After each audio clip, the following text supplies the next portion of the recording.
झी5 वर संपूर्ण episode free मध्ये पाहण्यासाठी खाली दिलेल्या लिंक वर क्लिक करा. काय अकाउंटंट गोखले गृहोद्योग काय म्हणताय तुमचे साहेब बघा, काय बोलण्याची पद्धत, काय वागण्यात अदब, नाहीतर तुम्ही शिकण्यासारखं आहे त्यांच्याकडून. हसू नको जानवी, तू यांच्या साहेबांना भेटलेली नाहीस म्हणून एकदा भेट त्यांना, मग कळेल तुला.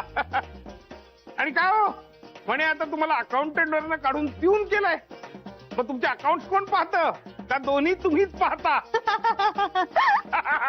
जानवी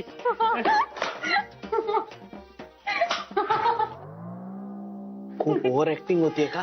हो हो अरे वा. मला सगळं कळलंय. हा ओव्हर ऍक्टिंग होतीये. हो ना, सगळं कळलंय म्हणजे? अहो म्हणजे मी सगळं तिला सांगून टाकलंय. हो काय केलं तुम्ही? आधी नाही का सांगायचं? काय वाटेल ते बोललो मी तुम्हाला. अहो डोंट वरी, तुम्ही माझी मदत करण्यासाठीच बोलत होतात ना. नाही काय झालं, मागच्या वेळेला तुम्ही सांगितलं मला आणि मला नीट बोलता आलं नाही ना, म्हणून या वेळेला जरा तयारी केली होती मी. म्हणजे हे जे डायलॉग सगळे बोललो ना, ते घरी बसून मी लिहून काढले होते. 6 वेळा रिहर्सल केली आरशाच्या समोर उभे राहून, पण आयत्या वेळेला ओरडता आलंच नाही तसं मला. आणि आता काय सगळंच ओरडणं फुकट गेलं. जाऊ द्या. Mister Borkar, thank you so much for your cooperation. अहो थँक्यू काय, माझ्यासारख्या पामराची तुम्हाला मदत झाली यात आनंदच आहे मला. चला येऊ मी. हा अहो काय कमाल करताय, आलात काय निघालात काय? चहा तरी घेऊन जा. मी 1 मिनिट चहा मागवतो. हो बोरकर साहेब, अहो चहा वगैरे काही मागवू नका, ऑलरेडी उशीर झालाय मला. मी फक्त तुमचे आभार मानायला आलो होतो. आणि चहा काय घेऊ ना परत. बर.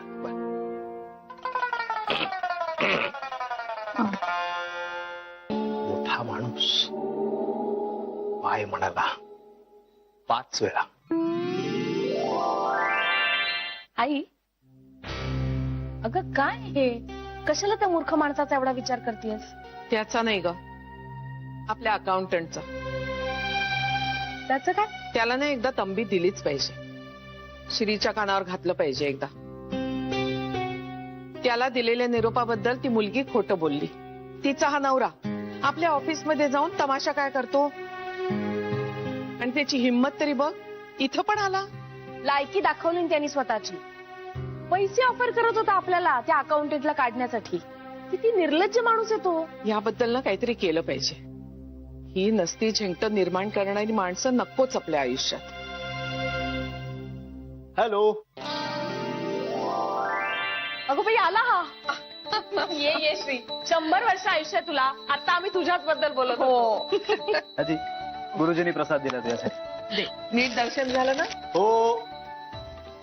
अरे अरे हे काय? अरे काय चाललंय? अरे काय करतोय ते? अरे पण श्री, सांगशील की नाही काय चाललंय ते? अरे सांग तर खरं. अरे का पुढ्या आनंदात आहेस, काय झालंय? सांगणार, सगळं सांगणार. अरे सांग तरी. आज मी डेटवर चाललोय.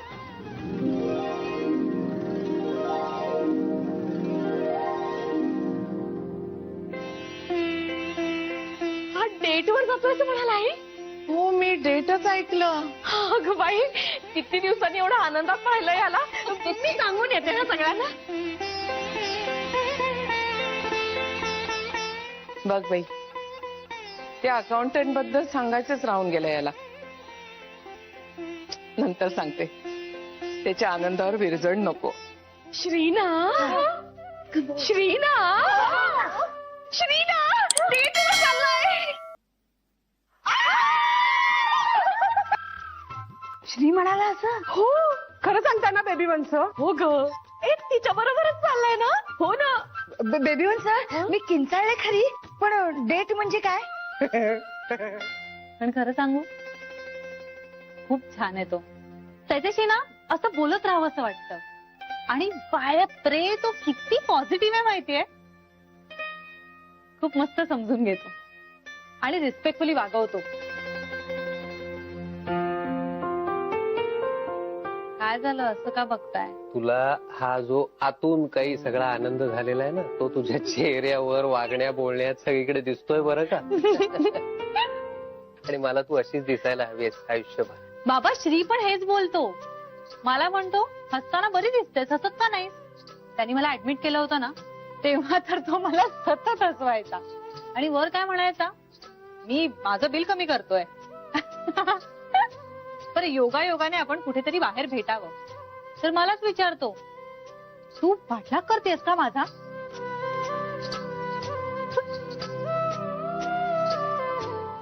हे सांगितलंयस तू मला.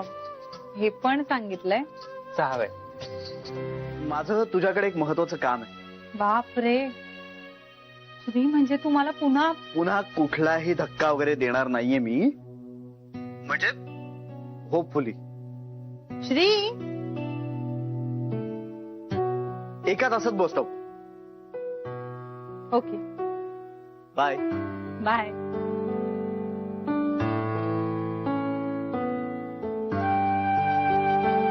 त्याला तयार तरी होऊ दे. चला चला निघा. चला चला चला चला चला चल. अगं निघा. हा चला चल.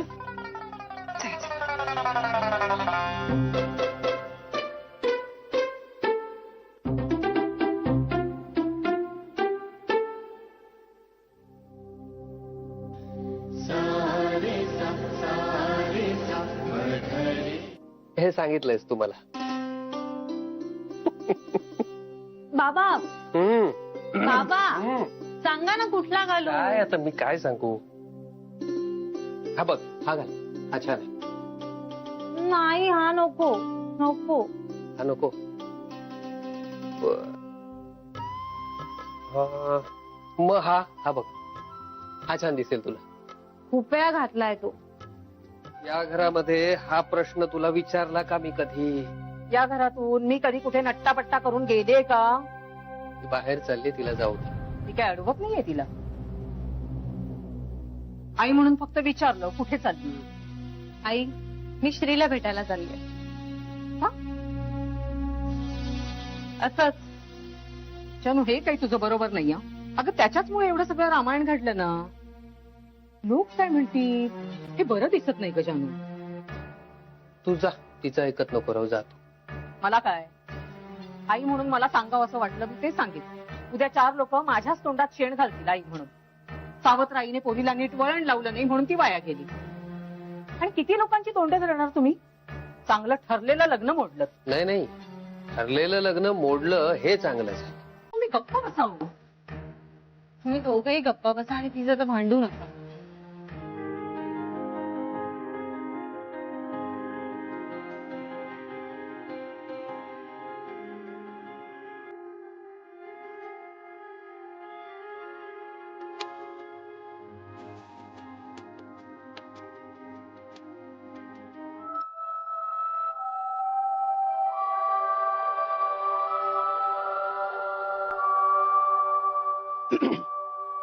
जानवी, मी काय म्हणतो माहितीये का, मला ना बस ना तू, मी कम्फर्टेबल. बस बस बस.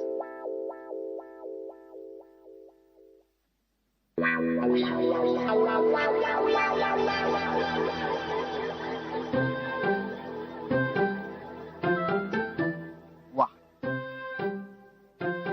जानवी, तुला हे असं आकाशाकडे बघायला आवडतं?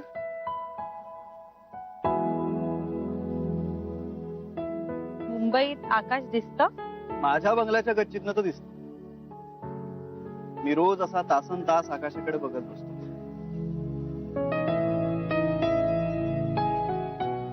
लकी आहेस तू. लकी तर मी आहे.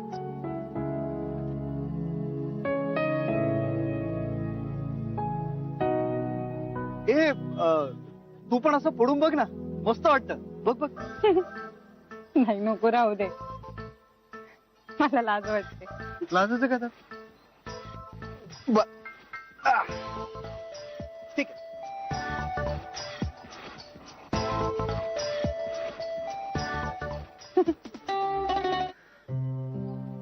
माझ्यासाठी प्रपोजल? हा, जॉब प्रपोजल हो गोखल्यांकडे. खोकले गृह उद्योग मध्ये. नको मी बँकेतच बरी आहे. अगं पण तू माझं प्रपोजल ऍक्सेप्ट केल्यानंतर सुद्धा तुला हवं असेल तर हे करू शकतेस. म्हणजे मी 2 जॉब करू? तुला हवेत तितके कर ना. बरं काय जॉब आहे? आता गृह उद्योग म्हणजे काय हे तर तुला माहितीच आहे नाही का. हा.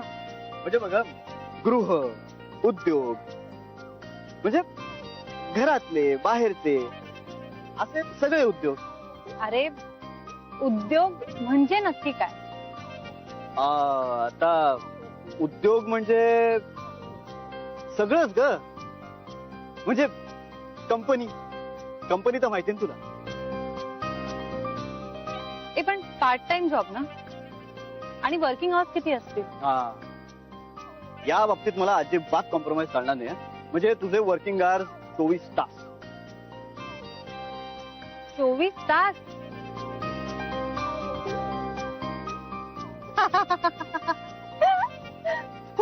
तू काय मला वॉचमन म्हणून ठेवतोय? तसंच काय हा? Watch woman. अरे 24 तास जॉब मग मी घरी कधी जाऊ? जायचंच नाही. म्हणजे तुला जावंसं वाटलं तर तू जाऊ शकतेस. हा पण तुझा जाण्याचा खर्च राहायची सोय खाण्यापिण्याची सोय सगळं कंपनी करेल. म्हणजे तुझे कपडे औषधं सगळं कंपनीवर. बरं मी काम काय करायचं नक्की? सगळं.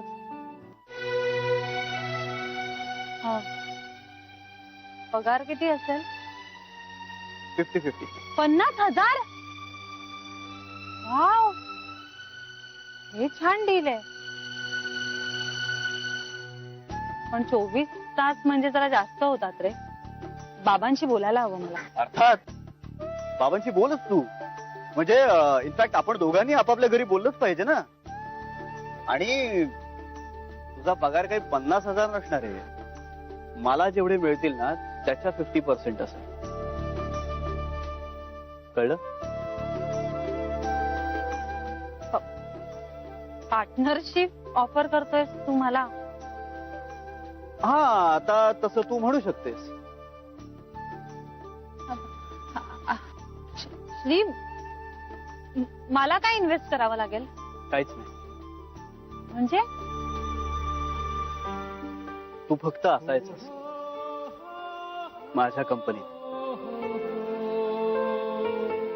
हो डेझिग्नेशन काय असेल माझं? माझ्या सहचारिणीचं.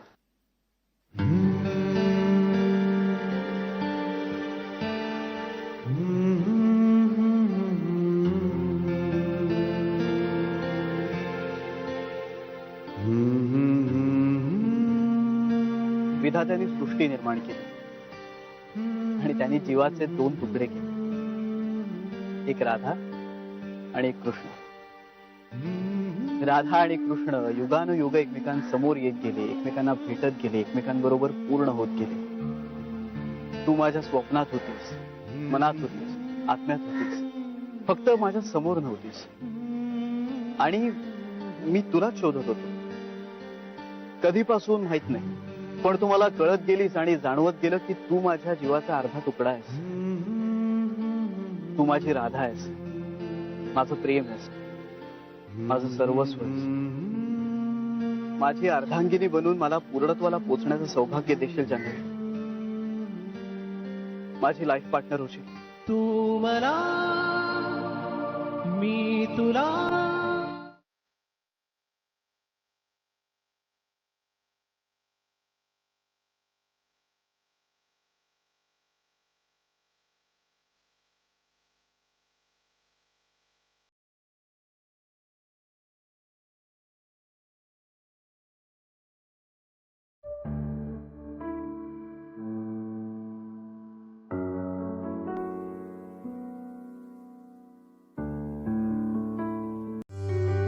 झी5 वर संपूर्ण एपिसोड फ्री मध्ये पाहण्यासाठी खाली दिलेल्या लिंकवर क्लिक करा.